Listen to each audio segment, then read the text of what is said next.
Bien, nous allons, si vous le voulez bien, entamer notre dernière audition dans le cadre de cette commission d'enquête.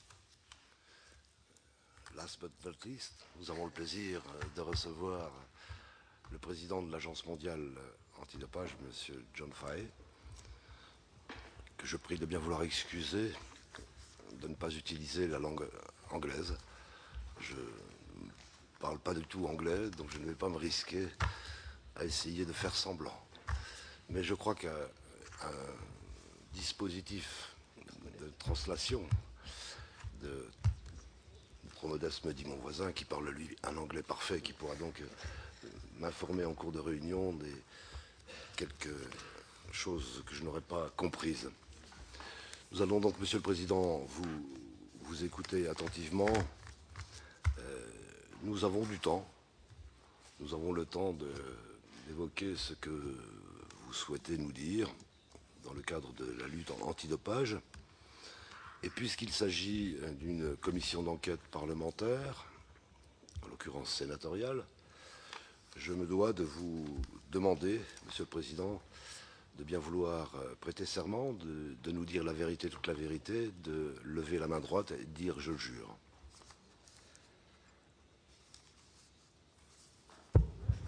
I swear to tell the whole truth. Merci. Notre rencontre aujourd'hui va se dérouler comme les autres, de la manière suivante. Vous avez la possibilité de vous exprimer en propos liminaires pendant un quart d'heure ou plus, comme vous le souhaiterez. Et puis nous essaierons de vous poser quelques questions si nous avons encore des interrogations après votre intervention liminaire. Ça n'est pas une précision chronométrée en permanence, c'est de l'ordre d'eux.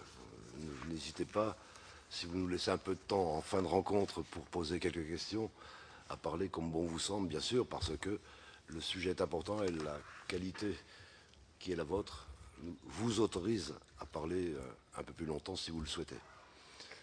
Merci encore d'avoir accepté de rejoindre cette commission d'enquête et de nous faire part de votre position sur la lutte antidopage. Monsieur le Président, vous avez la parole.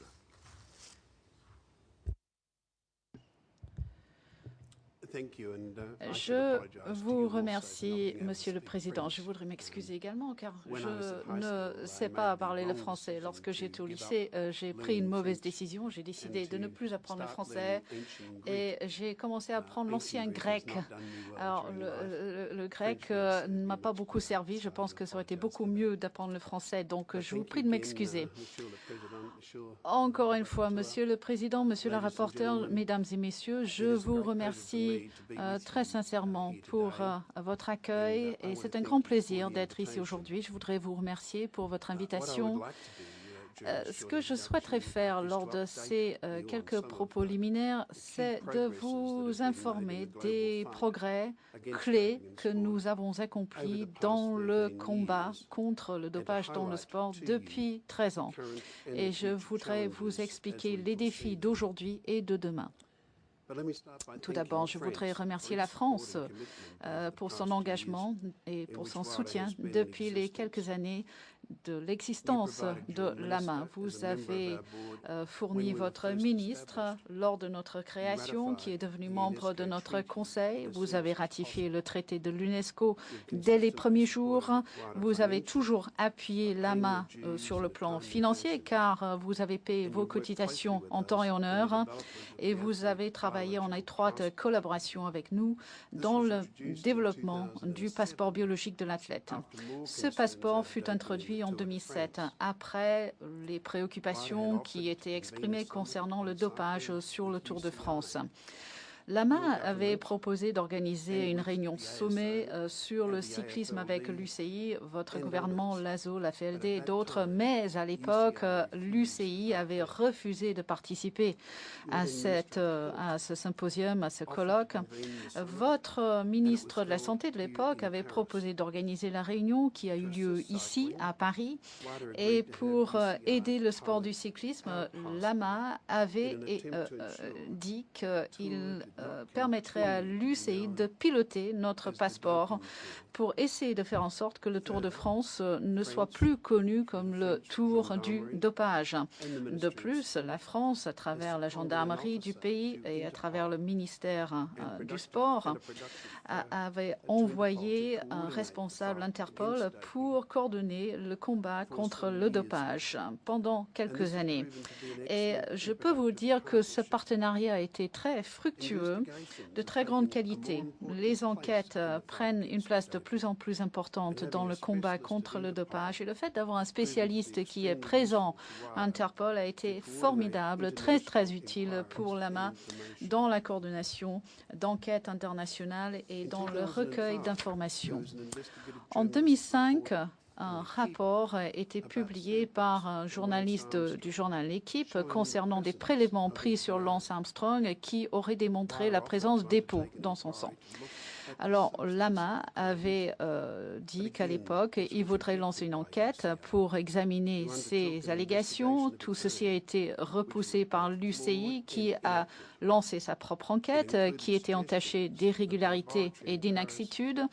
On avait même proposé que le laboratoire de Paris n'avait pas suivi les bonnes procédures et n'aurait jamais identifié l'athlète qui était l'objet de ce projet de recherche. L'AMA n'a pas accepté ces allégations et en fait a découvert que c'était l'UCI qui avait fourni des informations aux journalistes pour que l'identité de la personne soit révélée et l'athlète avait été d'accord. Je dois dire que même si l'AMA n'a pas toujours été d'accord avec tout ce qui était proposé ou dit par le Parlement français, notamment quelques articles de loi qui ont été avancés, de façon générale, la coopération entre le gouvernement et avec la FLD a toujours été de très très grande qualité et nous sommes absolument ravis d'avoir le ministre Fourniran qui est membre de notre comité exécutif. Je crois savoir que vous avez déjà discuté avec notre directeur européen, avec nos conseillers juridiques et donc mon introduction historique sera très courte. Comme vous le savez, l'AMA a été créée en 1999 à la suite du scandale de Festina. Scandale, je suis certain que vous en avez connaissance. À l'époque, le combat contre le dopage dans le sport n'était pas du tout efficace. Notamment, il y avait un manque béant d'harmonisation de mesures contre ce fléau. Et une des premières missions de l'AMA était d'harmoniser les règles qui pouvaient être appliquées. Et c'est pour cela que le code WADA-AMA fut créé et mis en place. Ce code a été adopté en 2003 lors de la conférence mondiale sur le dopage dans le sport, organisée à Copenhague. Et toutes les organisations concernées avaient jusqu'au premier jour des Jeux olympiques d'Athènes en 2004 pour le mettre en œuvre. Les gouvernements se sont engagés, ils ont dit qu'ils lanceraient un traité international qui permettrait de reconnaître officiellement le code. Et il faut comprendre que comme l'AMA est une organisation privée suisse, elle ne peut être reconnue à travers le moyen d'un traité. Et donc, la convention de l'UNESCO fut introduite. Les ratifications ont suivi, suffisamment de ratifications pour que cette convention ait force de loi en 2007. Il y a de plus en plus de ratifications. Aujourd'hui, nous avons 174 pays qui ont ratifié le pays sur un total possible de 193. Le code a été révisé en 2007 et cette nouvelle version révisée est entrée en force, en vigueur, le 1er janvier 2009.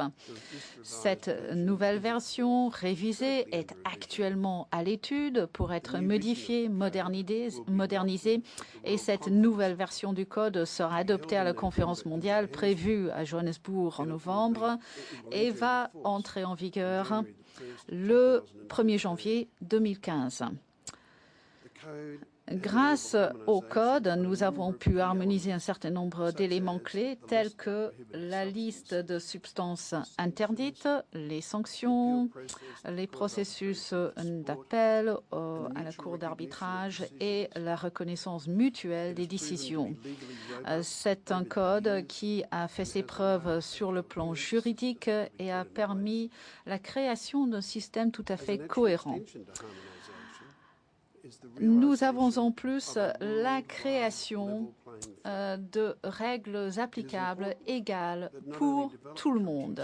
Il est important que non seulement les pays développés aient des systèmes robustes, mais il est aussi très important d'aider les pays dans les régions les moins développées du monde pour qu'eux aussi ils puissent profiter d'un tel système. Et pour faire ceci, l'AMA a investi financièrement et en termes de ressources humaines également pour assister les RADO, c'est-à-dire les organisations antidopage régionales.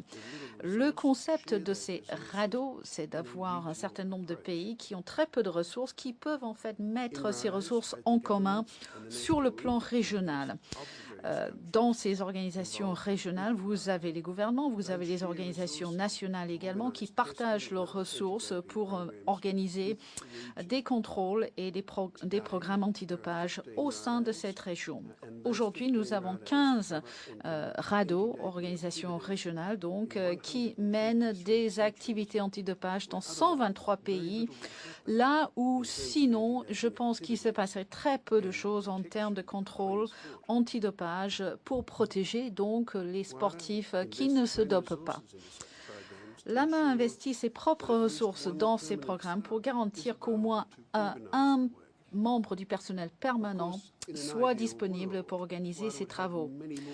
Idéalement, bien sûr, nous pourrions profiter davantage de ressources pour développer davantage ce type de programme, mais nous nous félicitons du fait que nous pouvons compter sur la coopération et le soutien de quelques organisations nationales dans la formation des experts régionaux dans les différentes régions du monde.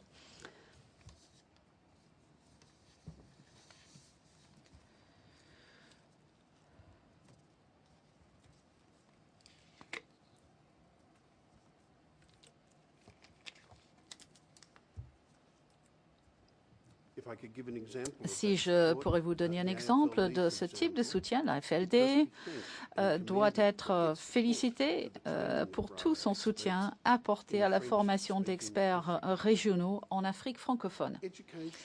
L'éducation, la prévention sont bien entendu essentielles dans le combat contre le dopage. L'AMA a créé un certain nombre de programmes de cette nature visant les athlètes et l'entourage des athlètes. Cela comprend les entraîneurs, les médecins, les parents. Ces programmes sont disponibles dans de très nombreuses langues, sont gratuits et sont partagés avec les autres organisations antidopage qui peuvent à leur tour utiliser le matériel que l'on fournit dans le cadre de leurs propres programmes nationaux. De plus, l'AMA est présent lors de grandes manifestations sportives avec des programmes de contact, de communication visant à éduquer les athlètes et informer également le personnel, l'entourage de l'athlète lui-même. Ces programmes se sont révélés très populaires et très efficaces, à telle enseigne que l'AMA, qui avait développé il y a quelques années un modèle de communication. Maintenant, ce modèle est utilisé par les parties prenantes qui peuvent l'utiliser à titre gratuit dans le cadre de leurs propres activités d'éducation et d'information. Si l'on regarde les nouvelles tendances en termes de dopage et de prévention du dopage, on va dans le sens de meilleurs renseignements et de meilleures investigations.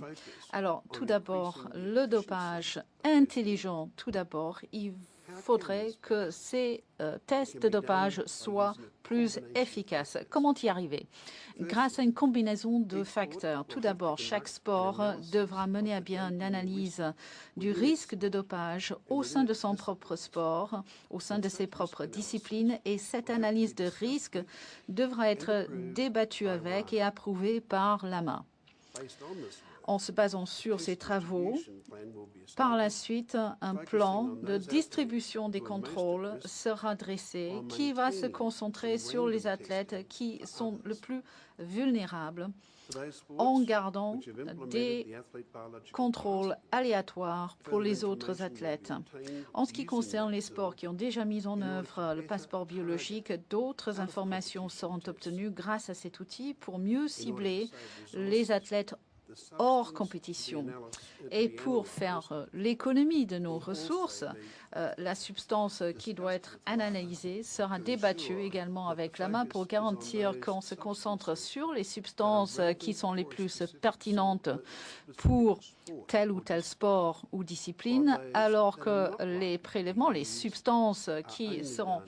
Enfin, il est très peu probable que telle substance sera utilisée dans tel ou tel sport. On contrôlera pour cette substance sur une base aléatoire. Cela permettra d'optimiser nos ressources et d'améliorer l'efficacité de nos systèmes de contrôle. Deuxièmement, les investigations qui sont avérées très utiles. L'affaire Armstrong en est un excellent exemple, mais il y en a d'autres. Balco aux États-Unis, le compte-rendu de la commission anti-crime en Australie, par exemple.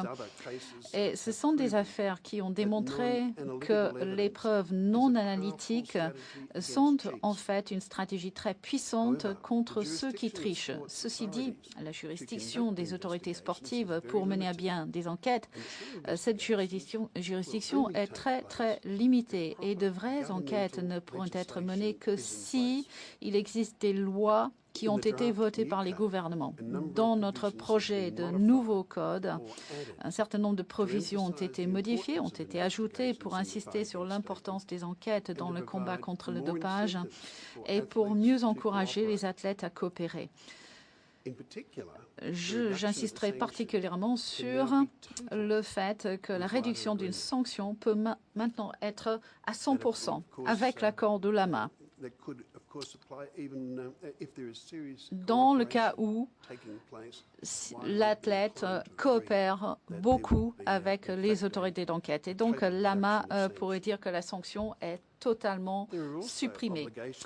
Il y a aussi des obligations d'enquête systématique pour les organisations antidopage pour que ces enquêtes aient lieu, notamment lorsqu'il s'agit de juvéniles, de ceux qui ont moins de 18 ans. Mais comme je l'ai déjà dit, on ne peut pas tout faire. Nous devons avoir en place les lois adéquates pour que la police, pour que les services de douane également puissent mener à bien des enquêtes et partager les preuves qui sont recueillies, qui doivent être partagées avec les agences sportives et antidopage. Les autorités antidopage ont besoin de lois qui permettent donc un échange d'informations entre les sports et les forces de police, de douane, etc. Si nous réussissons à mettre tout ceci en place au niveau international, je pense que là, le combat contre le dopage sera équipé des outils nécessaires pour poursuivre ceux qui entourent l'athlète, les médecins sans scrupules et les trafiquants de toutes sortes qui profitent au détriment du sport et au détriment des athlètes. Si le combat contre le dopage peut obtenir le soutien politique nécessaire et si les gouvernements comprennent l'importance d'avoir ces lois en place, là, je dirais que je serai optimiste concernant l'avenir. Cela veut dire également que les gouvernements doivent être préparés, malgré le climat économique actuel, doivent être disposés à mieux financer l'AMA et, dans une certaine mesure, mieux financer leurs propres programmes nationaux. Aujourd'hui, le combat contre le dopage manque de finances. Très clairement, comment est-ce qu'on peut s'attendre à ce que l'AMA travaille sur un problème d'envergure internationale avec un programme de recherche international, travaillant sur l'éducation des sportifs également avec un budget de 28 millions de dollars US. Et cela sans aucune augmentation de budget depuis 2 ans. Ce n'est pas du tout réaliste et malgré les difficultés économiques actuelles des gouvernements, davantage de ressources doivent être attribuées au combat contre le dopage si nous voulons protéger la santé de nos jeunes athlètes et les rêves de ceux qui ont choisi de participer à ces compétitions sans se doper. Merci infiniment.